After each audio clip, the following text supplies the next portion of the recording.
Yo, it's Wednesday. You know what that means. Time to get the haul on. Let's jump into what comic books I picked up this week. Once again, I get all my comic books at Red Nails 2 here in Toronto. Go check them out online or whenever you're in the city. I'll start off with Mark Miller's Vatican City first issue. I didn't know it was coming in this week because I didn't really do a preview, but I was pleasantly surprised that a new Mark Miller number one was out on the shelf there. So this I was pleasantly surprised to see. I've always been a big fan of Peter Pan, and I decided to pick this up because I had come across an interesting video that actually talks about a conspiracy of Peter Pan, which is a interesting story about Peter Pan being the villain and Captain Hook being the good guy. If you're curious about that, go look for it. It's out there. Batman number 7. I picked it up.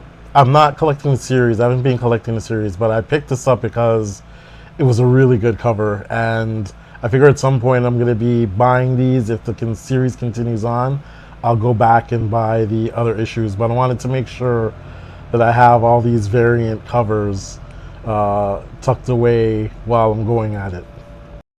The new Amazing Spider-Man number 1, I picked it up because it's Amazing Spider-Man number 1. I don't know if it's a reboot or whatever. You just never know with Marvel DC nowadays. Things get rebooted 5 million times over.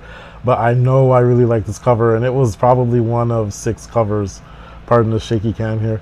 It was one of 6 covers, and I had gone through 3, gone back to the counter, the cashier with like 2 times, trying to make my mind. But I really like the art and the detail of this cover. It reminds me a lot of McFarlane's Spider-Man covers.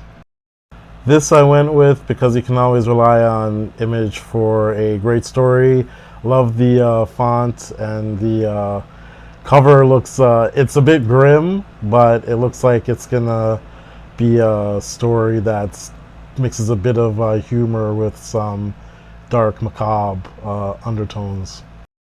Had to get this. Looks like it's a one-shot. Jinx came out in the old animated G.I. Joe movie back in the 80s. She's the silent assassin.